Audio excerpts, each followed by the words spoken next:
Bom dia a todos, bom dia a todas. Com muita alegria que eu estou aqui, eu agradeço pelo convite. É um prazer falar para os pacientes. Eu acho que esse contato ele é o que dá mais satisfação para um profissional de saúde, né? Que é falar com os pacientes.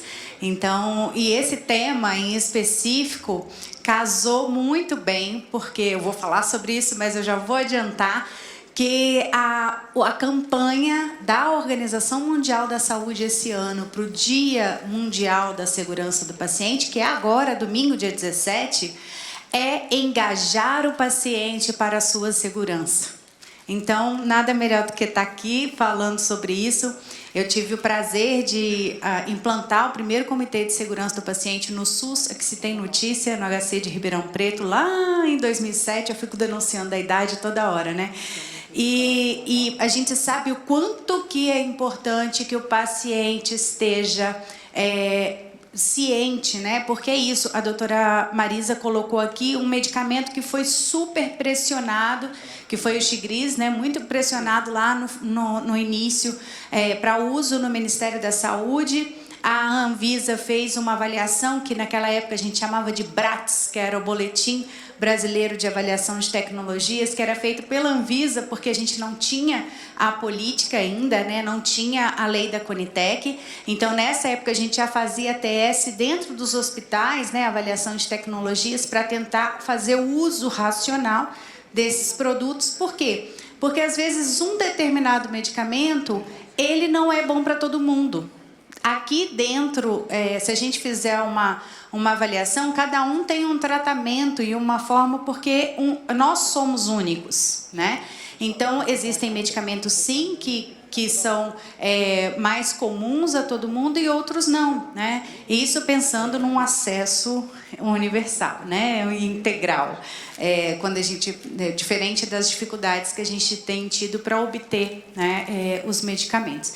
Então, eu vim aqui fazer mais alertas, na verdade, porque esse público é um público que pode não se beneficiar ou ter um evento adverso com medicamento porque tem o intestino inflamado, né? Eu tenho a síndrome do intestino irritável e descobri aí nesses últimos anos algumas outras coisas, sensibilidade ao glúten não celíaca, cheguei a ser diagnosticado com doença celíaca, e eu sei que quando eu estou mais inflamada, alguns medicamentos podem não absorver adequadamente ou absorver demais. Até anticoncepcional, que muitas vezes é utilizado oral, pode não fazer efeito e ter uma gravidez indesejada, dependendo do que a pessoa tem no intestino. Então, porque é normalmente onde é absorvido. Então, é muito importante que a gente pense nessas coisas e dialogue com os médicos na hora da prescrição, né? Olha, lembra de mim, porque às vezes a gente vai fazer consultas, né, com os especialistas e eles esquecem de perguntar quem somos, né? Só olha para o útero, só olha para o pé, né? E a gente tem que falar da gente, olha, eu tenho isso, eu tenho aquilo, né? E a gente tem que colocar em pauta a discussão para que nós possamos olhar para todo o perfil, né, e ter o melhor resultado do medicamento. O medicamento, como a Priscila trouxe, não adianta medicamento sem cuidado, não adianta, e a gente ainda pode fazer mal. Então, próximo, por favor. Aqui é um gráfico que mostra que a gente tem internações e óbitos no Brasil e no mundo, né, por medicamentos. Uso inadequado, às vezes por erros de medicação, que por conceito, eu vou mostrar aqui, é não intencional, né? Então não estou falando de intoxicação, né? Próximo, por favor. E isso faz com que muitas vezes, se a gente não falar o que está usando, o que está acontecendo, a gente começa a ter eu falo que esse é do tempo do meme, quando não tinha nem internet. A gente usava, quando começou a falar de farmacovigilância, lá na criação da Anvisa. E ele fala assim, olha, o vermelho é para tratar a doença, o azul é para tratar o efeito colateral do vermelho, e o verde é para tratar os efeitos do azul. Então, a gente não considera muitas vezes medicamentos de uso crônico como medicamentos, porque ele vira rotina, e esquece de falar. né? E olha, eu já tenho como rotina tomar antihipertensivo, a gente nem lembra que ele é medicamento, a gente só vai lembrar se é um antibiótico, se é uma outra coisa. Muitas mulheres não falam que estão tomando anticoncepcional. E uma interação pode fazer mal, né? Quando as duas substâncias juntas no organismo causam algum mal para a gente. Então, essas informações, elas são fundamentais quando a gente vai definir o tratamento. E olha outra coisa muito importante, eu até coloquei o QR Code ali do meu Instagram, né? Que esses dias eu falei sobre isso, muita gente falou, nossa, eu não sabia. Chazinho interage. Chazinho não é inofensivo. Se a gente não tomar cuidado, a gente pode ter eventos adversos e algumas interações importantes com os medicamentos, né? Então, esses usos, eles precisam ser orientados, né? E o público, né, de vocês tem mais acesso, por exemplo, a nutricionistas, o que é importante, né, para conversar, para falar sobre esse assunto. Olha, eu gosto de chá. Então, qual que seria melhor para mim? O que seria mais adequado? Então, essas informações, elas são fundamentais para a equipe multidisciplinar e para vocês fazerem o melhor uso dos produtos e continuar tomando o chazinho sem problema, dependendo de qual for, né? Próximo, por favor. E aí, como eu falei, dependendo do medicamento e de como ele é absorvido, nós podemos ter problemas de inefetividade terapêutica. E aí vai aumentando dose, e a gente vai ter mais evento adverso por algum outro problema do que, na verdade, fazer o efeito esperado. Fundamental que a gente fale tudo isso que eu estou falando. Isso é segurança do próprio paciente. E, às vezes, a gente esconde, né, que toma algum determinado medicamento por dor, né, enfim, e a gente vai tendo problemas lá na frente com os efeitos deles. Nenhum medicamento é isento de risco. Por isso que existe a bula, né? Aquela bula que dá até medo se a gente lê. Mas ali, eu estava na Anvisa até o ano passado, né, como gerente de farmacovigilância, que é justamente a área que vê os eventos adversos. E nós íamos comunicando essas informações dentro, né, principalmente com as vacinas Covid-19, para falar, olha, nós estamos vendo e o que de fato tem relação, vamos comunicar à população, porque precisamos comunicar o risco.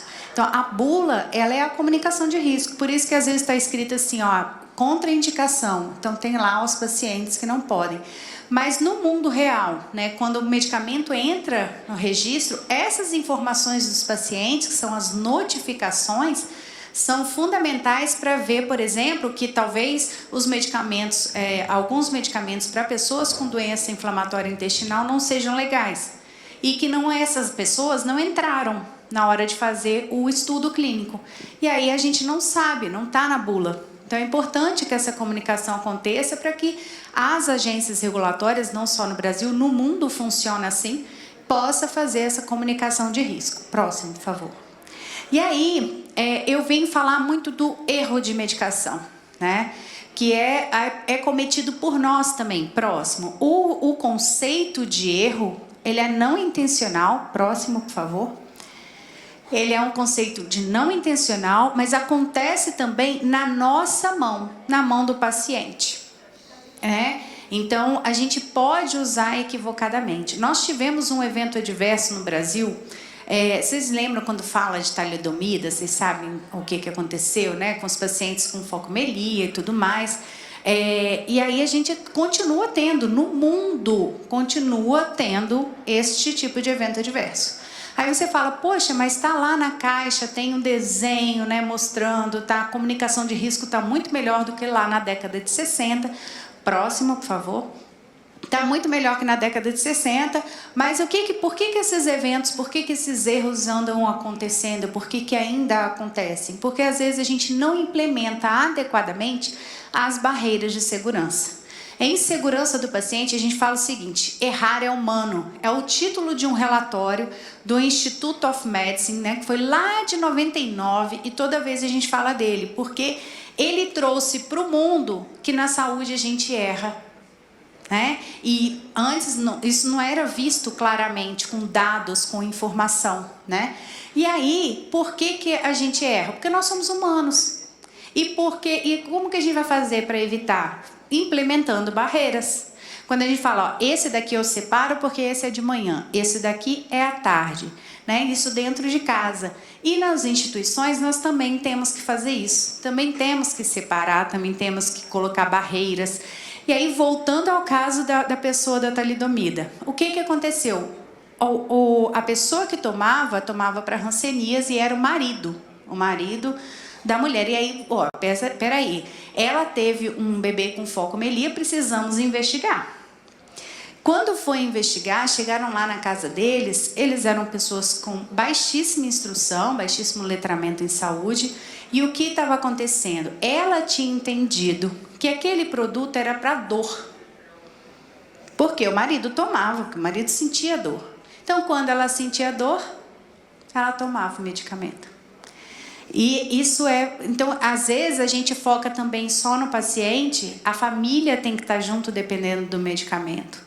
Né? Nós precisamos olhar como um todo para aquela casa, como é isso? Como ele coloca o blister, porque se tirar, mesmo o blister tem a informação, até hoje a gente tem casos, né? E é como eu falei, não é só aqui no Brasil. Próximo, por favor. Então, o conceito de erro, pode passar, o conceito de erro é que o medicamento, o erro pode acontecer também com o paciente, não só com o profissional de saúde. E por isso que a gente tem que cuidar tanto, né? Para que a gente use adequadamente, para que não dobre a dose. Ah, esqueci de tomar e agora tomei, não tomei.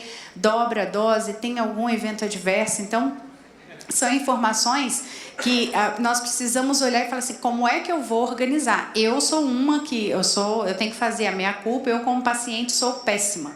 Então, eu tenho que colocar despertador, eu tenho que, né, ter os meus mecanismos. Quando as minhas filhas estão tomando algum antibiótico, eu faço tabela mesmo, vou marcando no calendário, faço checklist, igual em hospital tem que ter. Que se eu administrei, se eu não administrei, que horas que foi, para poder acompanhar. Próximo. Então, essas são algumas coisas que a gente pode fazer. Por favor. Próximo. Por que eles acontecem? Acontecem porque a gente, às vezes, não tem a cultura, né, de fazer esses ajustes, de fazer anotações e os processos organizacionais dentro dos hospitais. Quantas vezes vocês foram... A minha irmã está com câncer, está fazendo tratamento para câncer, e ontem eu fiquei super preocupada, porque eu fui à instituição que ela está fazendo no SUS, na primeira dose, na primeira químio, eu fui para ver, eles têm um monte de barreiras de segurança, eu achei lindo de ver. E é lá na minha terra, lá no Espírito Santo. Achei a coisa mais linda, eu falei, não, eu estou segura aqui. Aí ontem ela manda mensagem, que toda vez que eles vão fazer o ciclo de químio, ela está na penúltima, graças a Deus, e aí ela estava escrevendo para a gente que estava muito bagunçado lá, estava embolado, porque juntou muita gente do feriado. Né? Então, um monte de gente fazendo ao mesmo tempo. Isso amplia ou isso diminui a chance de erro? Isso amplia. Então, nós pacientes, eu falo, ó, fica de olho, questiona que medicamento como é que está chegando e tal. Nós pacientes temos que ficar ainda mais atentos. E da mesma forma, os profissionais têm que saber ouvir o paciente nessa hora. Porque a gente estava semana passada num evento no CONAS, né, que é o Conselho Nacional de Secretários Estaduais de Saúde, falando justamente sobre isso. Nós, profissionais de saúde, nós não fomos formados para ouvir o paciente. Infelizmente. Nós fomos para falar. O que você tem que fazer, mas ouvir, pouco. Poucos são os profissionais que ouvem atentamente. Então, a participação dos profissionais, dos pacientes, é fundamental para evitar os erros. Próximo, por favor. E o que vai acontecendo? Tem os fatores, né, ambientais, por exemplo, esse caso, ó, teve feriado, então juntou muita gente agora. Fatores de equipe, tem alguém muito estressado, com alguém doente em casa, deixou o filho doente em casa. Nós somos humanos também, a equipe de saúde, né? Os fatores individuais, e aí sim, tem aqueles que têm mais compromisso ou menos compromisso, né? Os fatores da tarefa são tarefas mais complexas, menos complexas, né? E do próprio paciente. Quando o paciente pode participar ativamente, melhora muito, né? O processo de uso do medicamento. Próximo. Então, cada falha nisso daí, juntando com a possibilidade de erro, atos inseguros, e aí uma coisa muito importante são as violações, né? Quando aí não segue o que deve ser seguido. Próximo, nós vamos tendo buracos. né? Nós vamos tendo barreiras falhas, que James Reason, que é um psicólogo, falou lá atrás, que é como se fosse um queijo suíço cheio de buraquinho. Então, as barreiras vão tendo buracos e a gente chega lá, o risco atingindo o paciente lá na frente. Próximo, por favor. Então, é nessa hora que a gente tem o problema do uso do medicamento. Por favor, o próximo. Então, como reduzir os erros e seus danos? Por favor. Esse aqui é um exemplo, pode ir passando, porque eu achei que eu que fosse mexer, aí vai ficar o próximo. Que mostra o seguinte, quando você vai implementando barreiras, eles implementaram 122 barreiras diferentes, a maioria não precisava de nenhum recurso financeiro. Era de protocolo, de procedimento, de formas de conferência, né? E eles conseguiram, pode passar, eles conseguiram reduzir a taxa de dano. Vocês veem que tem a taxa, aumento da taxa de erros, mas não é porque piorou a situação. É porque eu comecei a detectar melhor, porque eu tenho barreiras. Mas olha lá, a taxa de danos foi reduzindo significativamente. Ou seja, é isso que a gente quer. Errar é humano, então nós vamos errar, mas com barreiras nós vamos diminuir a chance de dano. Próximo, por favor. Então, a OMS, pode passar. A OMS, ela lançou o terceiro desafio global para a segurança do paciente, que é medicação sem danos. Finalizaria o ano passado, mas como teve a pandemia, né, 2 anos que foi difícil tratar, né, desse assunto, e aí ela trouxe, por quê? Porque no mundo inteiro nós temos problema. Próximo. Essa foi o dia do lançamento, nós tivemos delegação brasileira lá acompanhando, né, e para trazer essas informações para o Brasil. Próximo. E a meta é o quê? Reduzir os danos graves evitáveis. Erros são todos evitáveis, embora errar seja humano, mas se a gente coloca barreira, a gente pode evitar, né? Então, em 50% no mundo nos próximos 5 anos. Ou seja, a gente ainda vai ter mais 2 aí por conta da pandemia, né? Próximo. Então, como chegar lá? Próximo, por favor. Eles trouxeram 5 momentos, pode tirar, que desde você, antes de tomar tudo isso que eu estou falando para vocês, conversar com um profissional, procurar saber o que está acontecendo. Próximo. Conversar, perguntar. Muitas vezes quando você fala assim, você entendeu? Você fica assim, nossa, foi tanta coisa, e principalmente no dia de um diagnóstico. O dia do diagnóstico, você não consegue pensar em mais nada. Como eu falei para vocês, né, eu estou há 3 anos ainda, eu vim porque eu estou com muito corticoide, o meu primeiro sintoma foi na boca, e a gente esquece que boca faz parte do trato gastrointestinal, né? Enfim, eu não conseguia falar, rachava tudo, e aí eu comecei essa saga de ir em tudo quanto é médico que vocês imaginarem. E fui diagnosticada com doença celíaca, que não tem medicamento, né? Quando falaram sobre isso, eu parei, não ouvi mais nada.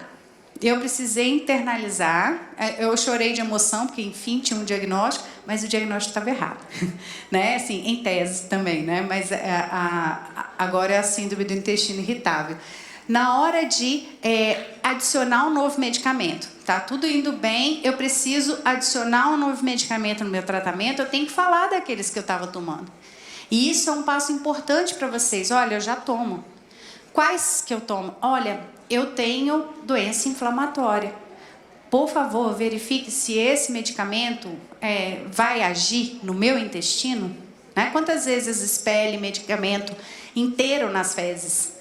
Por quê? Porque ele não tem o mesmo, né, trânsito no trato gastrointestinal. Tem que olhar para isso. Próximo. Revisando tudo, junto com a equipe de saúde. Olha, vamos rever. Eu estou indo bem, não estou indo bem. Conversar sobre os eventos adversos. Próximo. E também a hora de parar.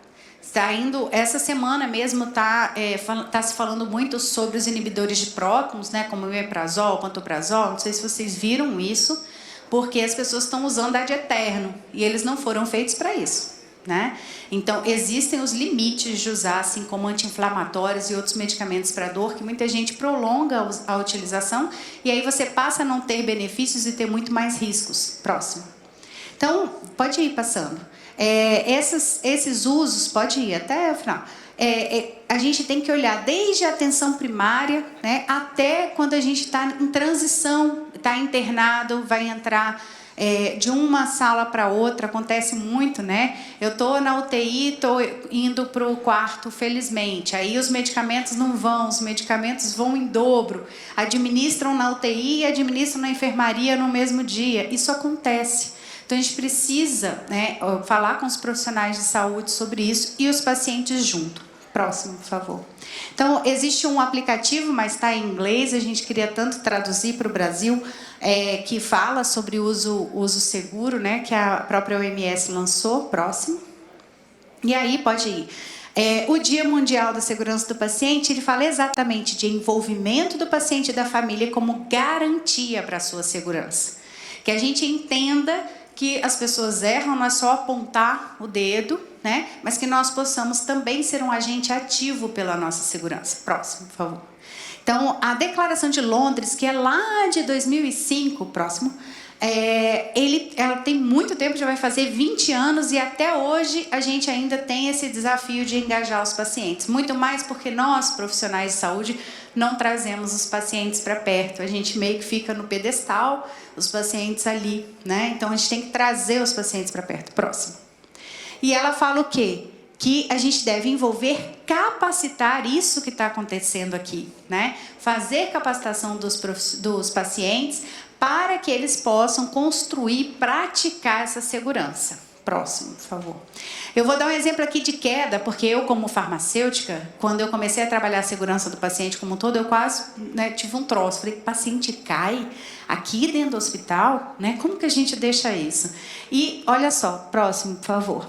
Ali, quando a gente vai ver as razões pelas quais o paciente cai, é porque muitas vezes é descumprimento do próprio paciente, das regras, né? E do familiar. Sabe o que acontece muito? Na minha época, falando da minha época, os leitos não tinham grade. Agora, pelo menos, os leitos têm grade, né? Então, um dos problemas era não ter grade. Agora, é porque o familiar vai visitar, abaixa a grade para sentar do lado e esquece de levantar a grade de novo. E o paciente cai. Então, essas informações são muito importantes para evitar que o paciente tenha um dano. Próximo, por favor. Então, quais são os objetivos desse Dia Mundial de Segurança do Paciente? Aumentar a conscientização, que é isso que a gente está fazendo aqui, de que o paciente pode ser um agente ativo. Próximo. Envolvê-los nas decisões, inclusive políticas, que vocês viram as formas de fazer com as políticas do Sistema Único de Saúde. Capacitar, como eu já falei. Próximo. E defender as ações urgentes. Quais são as ações urgentes que nós precisamos, né? Trazer os pacientes para perto. E é muito bom estar num evento desse para falar sobre isso. Então, engajar paciente, pode ir passando. Faz parte, né? Trazer para perto, mostrar, olhar para as emoções, né? Não adianta tentar falar tudo que vai fazer que eu não consigo lembrar. Vou processar depois isso, né?